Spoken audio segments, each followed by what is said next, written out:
तो नमस्कार, स्वागत है आप सभी का जीएस विजन एकेडमी पर। आज हम देखेंगे सीजी सेट में जो सीजी सेट एग्ज़ाम 2024 की तैयारी कर रहे हैं। सब्जेक्ट की बात करें तो लाइफ साइंस, यहाँ आप देख सकते हैं लाइफ साइंस का जो तैयारी कर रहे हैं वो इस क्वेश्चन पेपर को जरूर सॉल्व करें, क्योंकि ये क्वेश्चन पेपर 2019 में सीजी व्यापम द्वारा पूछा गया था। इसे हम सॉल्व करेंगे, देखेंगे किस तरह से क्वेश्चन पूछा गया है, ताकि आगामी रणनीति बना के हम पढ़ाई जारी रख सकें। तो ये देख सकते हैं दोस्तों, ये सेकेंड प्रश्न पत्र है। सेकेंड प्रश्न पत्र देख सकते हैं यहाँ पे लाइफ साइंस, और यहाँ आप देखिए 200 मैक्सिमम मार्क्स था और 100 क्वेश्चन था। तो ये क्वेश्चन पेपर है और सेट ए है। इसका हम जो है फाइनल मॉडल आंसर के साथ देखेंगे इसका आंसर किस तरह से क्वेश्चन पूछा गया है आपके व्यापम में, और किस तरह से इस क्वेश्चन को देख करके आगामी हम रणनीति कैसे करें सीजी सेट 2024 का। चलिए शुरू करने से पहले चैनल पहली बार जुड़े सब्सक्राइब करके बेल आइकन में ऑल जरूर प्रेस करके रखें, ताकि आप हमारे चैनल के माध्यम से सभी सब्जेक्ट का unsolved paper question paper solve कर पाएँ। चलिए देखते हैं यहाँ पे पहला क्वेश्चन क्या है। ये जीव विज्ञान देख सकते हैं। सेकेंड, प्रजाति समृद्धि और क्षेत्र के बीच संबंध को समीकरण द्वारा एक लॉगरिथमीय माप पर वर्णित किया गया है, जहाँ एस प्रजाति समृद्धि, ए क्षेत्र, जेड रेखा की ढाल, समाश्रयण सहगुणक, सी इक्वल वाई माइनस इंटरसेप्ट। तो देखिए ये कहा गया है, इसका आंसर क्या है। तो सीधा सीधा आंसर देखेंगे यहाँ पर हम log C log S plus Z log ए।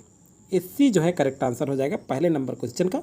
यहाँ पे हम डिटेल इसलिए नहीं देख रहे हैं क्योंकि बहुत लंबा हो जाएगा, 3 पार्ट में देखेंगे। ये पार्ट 1 है, ये भी ध्यान रखेंगे। पार्ट 2 भी आगे इसके बाद, चूँकि वीडियो लंबा ना हो तो इसलिए हम केवल फैक्ट आंसर देख लेते हैं।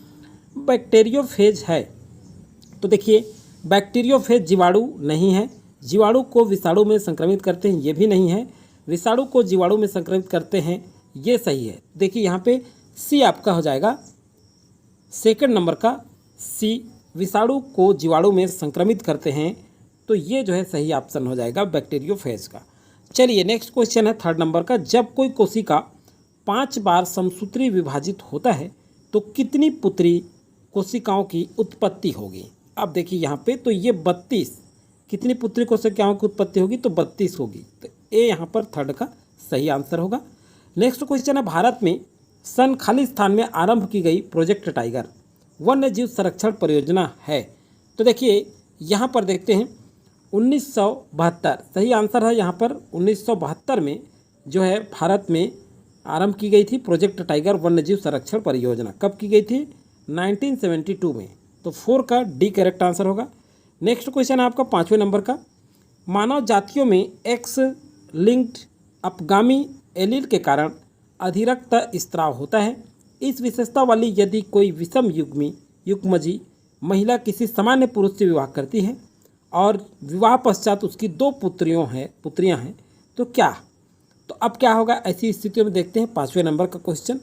यहाँ पे देखिए, यहाँ पे होगा दोनों पुत्रियां सामान्य होगी, बिल्कुल सही। आगे ऑप्शन देखिए, दोनों पुत्रियां अधिरक्त स्राव वाली होगी, ये नहीं आएगा। एक अधिरक्त स्राव, दूसरी सामान्य होगी, ये भी सही नहीं है। तो यहाँ पे ए करेक्ट आंसर आएगा। तो देखिए ऑप्शन में कूट में दिया है, इसलिए यहाँ पे सी में केवल ए है, केवल ए ऑप्शन दिखा है, तो सी यहाँ पर सही होगा 5 का। चलिए 6 नंबर का क्वेश्चन चलते हैं। सक्रिय रूप से आयनों का परिवहन होता है।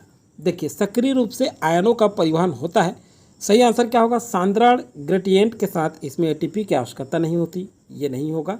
सांद्रण ग्रेडियंट के विरुद्ध इसमें एटीपी की आवश्यकता नहीं होती, ये भी सही नहीं है। सांद्रण ग्रेडियंट के विरुद्ध इसमें एटीपी की आवश्यकता होती है, बिल्कुल सही। तो सक्रिय रूप में आयनों का जो परिवर्तन होता है वो सांद्रण ग्रेडियंट के विरुद्ध इसमें एटीपी की आवश्यकता होती है। तो यहाँ देखिए 6 का सी सही आंसर होगा। नेक्स्ट क्वेश्चन देखते हैं 7वें नंबर का। यह जानते हुए कि Na प्लस के मतलब Na के एटीपेस Na माइनस के पंप का आणविक आधार है एवं पंप Na आयनों को निष्कासित करता है, Ka प्लस आयनों को अंदर लाता है। निम्न में से किन कोशिकाओं एवं ऊतकों उनके मेम्ब्रेनों में Na/K एटीपेस सर्वाधिक उच्च स्तरीय क्रियाएं हो सकती है। तो देखिए इस तरह से क्वेश्चन, ये जटिल क्वेश्चन है, ये कभी कभी पूछे जाते हैं। तो न्यूरॉन सही आंसर होगा इसका, न्यूरॉन, क्योंकि पोटेशियम सोडियम इस तरह से जो क्वेश्चन पूछा जाता है इसके बारे में ये डीपली है। थोड़ा सा कभी कभी इस टाइप से क्वेश्चन आ जाता है, बाकी जो क्वेश्चन आएगा सीधा सीधा रहता है। अगला देखते हैं, डार्विन, ए डार्विन, बी लामार्क, सी मेंडल तथा डी मोर्गन के अंशदानों द्वारा क्रमवार विकसित आधुनिक क्रांतिकारी संश्लेषण का अनुक्रम क्या है। तो यहाँ पे देखिए सबसे पहले देखेंगे किनका है, तो चलिए देखते हैं। सबसे पहले लैमार्क आ जाएगा, बी, सबसे पहले लैमार्क, फिर उसके बाद डार्विन आएगा, फिर उसके बाद हो जाएगा आपका मेंडल, उसके बाद नहीं, उसके बाद होगा मोर्गन, उसके बाद हो जाएगा आपका लास्ट में मेंडल। तो इस तरह से 8 का कौन सा आंसर सही होगा, यहाँ पर देख लीजिए, ऑप्शन बी हो जाएगा, BACD ये क्रम होगा आपका, क्या होगा, BACD। अब चलिए देखते हैं 9वां नंबर का क्वेश्चन। रणथंभौर राष्ट्रीय उद्यान स्थित है। तो देखिए रणथंभौर जो राष्ट्रीय उद्यान है ये राजस्थान में स्थित है। रणथंभौर कहाँ है, राजस्थान, आर से र राजस्थान, रणथंभौर, और र से राजस्थान, ऐसे याद रखेंगे, रणथंभौर राष्ट्रीय उद्यान। तो देखिए राष्ट्रीय उद्यान से भी क्वेश्चन पूछा जा रहा है, और ये एक जीके का क्वेश्चन मान के चलिए कि इस तरह से क्वेश्चन भी पूछा जाता है। तो जीके जीएस का भी जिस तरह से पुराना आपके सीजी वापम में और पीएससी में पूछा गया क्वेश्चन, उस क्वेश्चन को भी तैयार रखें आप। कम से कम 4 से 5 ऐसे क्वेश्चन देखने को आपको मिलेगा ही 2024 में भी। फिनॉल का संश्लेषण किस पाथवे से होता है। देखिए ये साल्सिमिक एसिड पाथवे, तो यहाँ 10 का ए सही आंसर होगा। नेक्स्ट है, प्रजातियों की उत्पत्ति पर डार्विन का विचार सर्वाधिक स्वीकार्य है। देखिए अब बी दिया है, मूल रूप से वैलेस द्वारा समर्थित प्राकृतिक चरण की प्रक्रिया पर आधारित था। यहाँ देखिए ए और बी दोनों सही है, ऑप्शन ए सही हो जाएगा, ए और बी दोनों सही है। चलिए नेक्स्ट क्वेश्चन है, अरेबिडोप्सिस भ्रूण उद्भव के किस अवस्था के दौरान संपूर्ण भ्रूण अक्ष में कोशिका दीर्घीकरण एवं कोटिलेडोन में विकास होने लगता है। तो देखिए ये टॉर्पिडो अवस्था में होता है। कब होता है, टॉर्पिडो अवस्था में।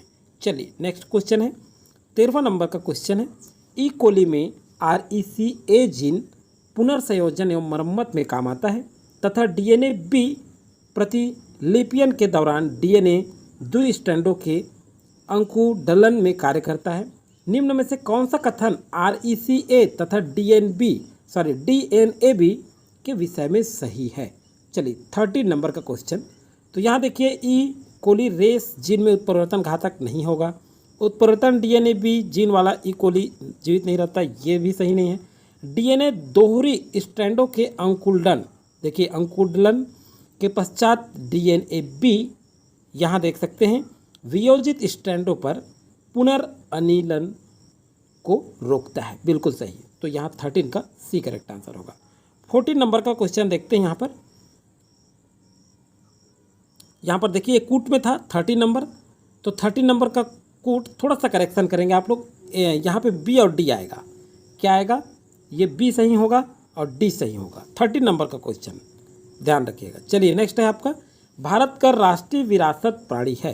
तो देखिए भारत का जो राष्ट्रीय विरासत प्राणी है ये एशियाई हाथी है, क्योंकि विरासत प्राणी कहा जा रहा है तो एशियाई हाथी है। आप सभी जानते हैं भारत का राष्ट्रीय विरासत पशु हाथी है। और एकदम सिंपल क्वेश्चन है, जीके का क्वेश्चन है। इस तरह से क्वेश्चन मैं पहले भी आपको बोल चुका हूँ कि इस तरह से इस बार भी पूछा जाएगा। देखिए जीके का क्वेश्चन बहुत सारा चीज़ देखने को आपको मिल रहा है। चलिए आगे देखते हैं। हैप्लाइड पादपों के विकास के लिए एंथर में उपस्थित माइक्रो स्पोर मातृ कोशिका MMC का संवर्धन किया जाता है। MMC प्रकृति में हैप्लाइड होते हैं। अब देखिए यहाँ पर निम्नलिखित में क्या सही उत्तर है। चलिए देखते हैं 15 नंबर का क्वेश्चन। यहाँ पे देखिए ए तथा बी दोनों क्या है, गलत है। डी यहाँ पे करेक्ट आंसर होगा, 15 नंबर डी। चलिए 16 नंबर का क्वेश्चन, अभिकथन संसूचक जैविकों की जनसंख्या घनत्व प्रदूषण की मात्रा दर्शाता है, कारण निम्न BOD जल में कम ऑर्गेनिक अपशिष्ट दर्शाता है। तो सही आंसर क्या होगा यहाँ पे, यहाँ सही होगा ए सही है परंतु आर गलत है। चलिए नेक्स्ट क्वेश्चन की ओर बढ़ते हैं। भौगोलिक भूत में दक्षिण अमेरिका एवं अफ्रीका को एक साथ जोड़ा गया था। दक्षिण अमेरिका एवं अफ्रीका के मध्य दक्षिण अटलांटिक द्रोणी के धंसने के कारण विघटन हुआ। अब देखिए 17 नंबर का क्वेश्चन में ए सही है परंतु बी गलत है। तो ये बी में बिल्कुल सही ऑप्शन आपको मिल रहा है, तो 17 का बी। चलिए नेक्स्ट है 18 नंबर का क्वेश्चन, निम्नलिखित में से कौन सा एक कोशिका बाह्य मैट्रिक्स प्रोटीन नहीं है। 18वें नंबर का क्वेश्चन देखते हैं, तो ये साइक्लिन, सी यहाँ पे करेक्ट आंसर होगा। नेक्स्ट क्वेश्चन है जैविक नाइट्रोजन स्थिरीकरण के दौरान, यहाँ देखिए N2 को 2NH4 में परिवर्तित करने के लिए कितनी संख्या में ATP की आवश्यकता होती है। तो यहाँ पे 16 ATP की आवश्यकता होती है। बिल्कुल आंसर बस को देखते चल रहे हैं अपन, ज़्यादा लंबा ना हो वीडियो। पादप जो वर्षा काल में अपना जीवन चक्र पूरा करते हैं वे कहलाता है, तो देखिए वो शुष्क मुक्त कहलाता है। क्या कहलाता है? शुष्क मुक्त। अब देखिए अभी कथन है यूकैरियोट में इंटेरोगेटर्स संवेदकों से संबंध होते हैं। कारण है प्रोड्यूसर जीन्स आउटपुट होते हैं जो नियंत्रण विधि को नियंत्रित करते हैं। अब देखिए इसमें सही क्या आंसर होगा, तो यहाँ पे आप देख सकते हैं ए आर दोनों सही हैं, परंतु आर ए की सही व्याख्या नहीं करता। चलिए नेक्स्ट क्वेश्चन है निम्नलिखित में से कौन सा इन सीटू संरक्षण में सम्मिलित नहीं है। 22। तो देखिए यहाँ पे जैविक जो उद्यान है ये सम्मिलित नहीं है, बाकी बाघ आरक्षित राष्ट्रीय उद्यान अभयारण्य ये सभी सही है। तो इन सीटू संरक्षण में क्या सम्मिलित नहीं है? जैविक उद्यान, तो 22 का डी। अब 23 नंबर में चलते हैं। यहाँ पे ये जो क्वेश्चन है ये विलोपित कर दिया गया है व्यापम के द्वारा। चलिए 24 नंबर का क्वेश्चन बहुत लंबा है, इसे भी स्किप करते हैं क्योंकि इस टाइप का क्वेश्चन बहुत कम देखने को मिलता है। 25 नंबर का क्वेश्चन देखते हैं। ई कोली में HFR विकृति निम्न प्रदर्शित मानचित्र को दर्शाता है, ABC और D जीन है। तो देखिए ये कैसा होगा। 25 यहाँ देखिए ABCD, तो ये क्रम में ही होगा। ये जो पहला ऑप्शन जो दिख रहा है जीन स्थानांतरण का जो क्रम होगा वो AB और CD इस तरह से होगा, तो पहला जो ऑप्शन है बिल्कुल सही है। अब देखिए 26 नंबर का क्वेश्चन देखते हैं। 60S तथा 20S mRNA कोशिका द्रव्य में पहुंचने के पश्चात स्वयं को किससे संलग्न करते हैं। तो ये जो है इनमें से जो दिए हैं अंतर्द्रव्य जालिका 30 राइबोसोम 50 रोबोसोम, ये बिल्कुल राइबोसोम बिल्कुल नहीं है, डी यहाँ पर करेक्ट आंसर होगा, इनमें से कोई नहीं। चलिए नेक्स्ट क्वेश्चन है आपका 27वें नंबर का क्वेश्चन। 27 नंबर का क्वेश्चन में क्या कहा गया है देखिए, एलियम के भ्रूण कोष को विभाजगुण के रूप में जाना जाता है। अब देखिए एलियम के भ्रूण कोष का निर्माण मियोसिस प्रक्रिया के से प्राप्त दो नाभिक सहभागिता से होता है। तो देखिए सही आंसर क्या होगा, यहाँ पे देखिए ए और बी दोनों सही है, बिल्कुल सही है, तो 27 का ए सही आंसर है। नेक्स्ट क्वेश्चन देख लेते हैं यहाँ पर 28 नंबर का क्वेश्चन।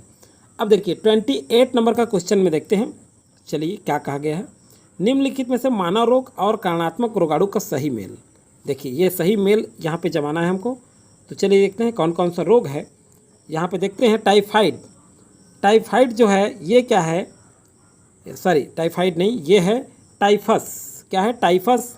ये रिकेट्सिया प्रोवाजेकी इससे होता है, ये जो रोग है इस सूक्ष्मजीव से फैलता है। और लाइम रोग जो होता है ये लाइम रोग बोरेलिया, ये देखिए बोरेलिया बर्गडोर्फेरी इससे फैलता है। और दीर्घकालीन जठरशोथ ये जो है आपका हेलिकोबैक्टर से, हेलिकोबैक्टर पाइलोरी से फैलता है। बाकी जो बच गया आपका स्कारलेट ज्वर, ये जो होता है ये है आपका स्ट्रेप्टोकोकस पायोजीनस, इससे होता है। तो यहाँ पे सी आपका करेक्ट आंसर होगा, 28 नंबर का सी। अब देखिए 29 नंबर का क्वेश्चन देखते हैं। तालिका फर्स्ट को सेकंड से मिलाना है, सुमिलित करना है। देखिए सिट्रिक अम्ल, क्या अम्ल? सिट्रिक अम्ल, ध्यान रखिएगा। 29 नंबर क्वेश्चन। सिट्रिक अम्ल जो है ये क्या है? पारुवेट, यहाँ से हो जाएगा। क्रैंज, यहाँ पे देखिए क्रैंज विच्छेदन, ये हो जाएगा C4 पादप। और सी जो है ये हो जाएगा आपका कीमियोमोटिक, ये होगा ऑक्सीकारक फास्फोरिलेशन, ये। तो इस तरह से 29 का हो गया। नेक्स्ट है 30 का देखते हैं। 30 नंबर क्वेश्चन है आपका, ट्रांसलेशन के हस्तक्षेप के दौरान घटी निम्न घटनाओं का उचित अनुक्रम है। देखिए यहाँ पे दिया गया है, अनुक्रम कहा जा रहा है, तो सीधा सीधा आंसर देखते हैं। यहाँ पर बी देखिए, ए के बाद सी आएगा, ए के बाद क्या होगा? सी, और उसके बाद बी हो जाएगा, उसके बाद हो जाएगा आपका ई, फिर उसके बाद हो जाएगा आपका डी। तो ये बी वाला जो आंसर है ये सही होगा। तो ये लंबा चौड़ा है इसलिए ज़्यादा पढ़ नहीं रहे यहाँ पे, आप देखेंगे उसको। देखिए नंबर है 31 नंबर का। सर जे सी बोस ने एक अति संवेदनशील यंत्र को विकसित किया जो पादप की वृद्धि को 10,000 गुना तक आवर्धित करने की क्षमता रखता है। यह उपकरण किसी क्षण के एक अंश में होने वाले पादप वृद्धि को अंकित कर सकता है। इस उपकरण का क्या नाम है? तो देखिए 31 का इसके उपकरण का नाम है केस्कोग्राफ। क्या है? केस्कोग्राफ। तो चलिए आज की वीडियो में फिलहाल इतना ही। 31 क्वेश्चन बाकी जो बचा है उसके लिए पार्ट 2 और पार्ट 3 करके कंप्लीट कर लेंगे। तो ये वीडियो अच्छा लगे तो लाइक ज़रूर करें, अधिक से अधिक दोस्तों को भी शेयर कर दें ताकि वो लोग भी समय रहते तैयारी कर सकें।